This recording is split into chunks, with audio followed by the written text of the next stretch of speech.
Akan saya laporkan tentang data yang kita peroleh sampai dengan pukul 12.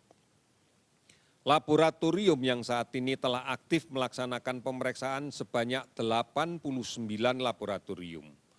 Ini terdiri dari 48 laboratorium di berbagai rumah sakit di seluruh Indonesia. 15 laboratorium yang tersebar di berbagai perguruan tinggi.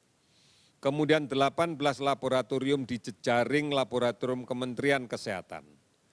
Kemudian ada 5 laboratorium yang berada di jaring laboratorium kesehatan daerah dan ada 3 laboratorium yang berada di jajaran Balai Veteriner di Direktorat Peternakan. Spesimen yang telah kita periksa sebanyak 86.985 spesimen dari sekitar 67.784 orang pasien. Kasus konfirmasi positif akumulasi sampai dengan saat ini adalah 9.771 orang. Yang sudah sembuh 1.391 orang. Sementara yang meninggal 784 orang. Akumulasi orang dalam pemantauan sampai dengan saat ini sebanyak 221.750 orang. Sebagian besar pemantauan ini sudah selesai dan mereka dinyatakan bebas dari COVID. Sementara kasus PDP yang dalam pengawasan kita sampai dengan saat ini ada 21.653 orang. Kita berharap bahwa secepatnya akan bisa kita dapatkan hasil laboratoriumnya sehingga kita bisa konfirmasikan apakah ini kasus positif atau kasus yang negatif COVID. Kabupaten terdampak 297 kabupaten kota di 34 provinsi. Pasien sembuh kalau kita lihat distribusi tertingginya paling banyak ada 440 orang di DKI Jakarta. Di Jawa Timur ada 152, Sulawesi Selatan 118, Jawa Barat 107, Jawa Tengah 101, sehingga total keseluruhan bersama 29 provinsi yang lainnya ada 1.391 pasien. Kalau kita rinci secara keseluruhan adalah sebagai berikut, ada penambahan sebanyak 260 orang konfirmasi positif sehingga menjadi 9.771. Kasus sembuh meningkat 137 orang menjadi 1.391. Saudara-saudara, distribusi kasus positif itu sebanyak 59% laki-laki dan 41% wanita.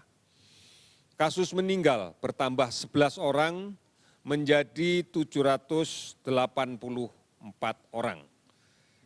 Distribusi usia meninggal terbanyak adalah pada rentang usia 30 sampai 59 tahun. Itu sebanyak 364 orang dan distribusi kedua terbanyak adalah pada rentang usia 60 sampai 79 tahun sebanyak 311 orang. Sementara distribusi di atas 80 tahun sebanyak 28 orang. Oleh karena itu saudara-saudara sekalian, inilah gambaran yang kita dapatkan pada hari ini, pada kinerja 1 hari kemarin. Kita masih harus berpartisipasi secara aktif dengan memutuskan penularan COVID-19 ini. Kita harus melawan COVID-19 ini dengan meningkatkan imunitas diri. Tetap sabar dan tenang, tidak panik, istirahat yang cukup dan teratur. Jaga jarak, pakai masker, cuci tangan dengan menggunakan sabun dan air yang mengalir. Mari gotong royong dan bersatu terus-menerus tanpa putus. Mari kita lawan COVID. Bersama-sama dari pusat sampai daerah, sampai ke desa, sampai ke RW, sampai ke RT, dan sampai ke keluarga kita. Tetap di rumah, produktif di rumah. Dan kita harus mewaspadai ancaman demam berdarah. Karena bulan-bulan ini kita akan berhadapan dengan meningkatnya kasus demam berdarah. infeksi campuran demam berdarah dengan COVID-19 akan berdampak buruk terhadap kesehatan. Oleh karena itu, tetap kita lakukan pemberantasan sarang nyamuk di rumah kita. Lakukan bersama keluarga untuk menguras dan membersihkan tempat penampungan air, menutup tempat penampungan air, menyingkirkan atau mendaur ulang barang bekas yang dapat menjadi tampungan air. Ini langkah yang bisa kita lakukan bersama keluarga agar kita bisa bersama-sama menyelamatkan keluarga kita. Kita bisa menyelamatkan tetangga kita. Kita bisa menyelamatkan lingkungan kita.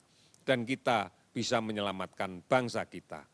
Kita pasti, kita yakin dengan bersama Tuhan Yang Maha Kuasa, kita akan melalui musibah ini, kita akan melalui cobaan ini dengan berhasil. Indonesia kita pasti bisa. Sekian dan terima kasih.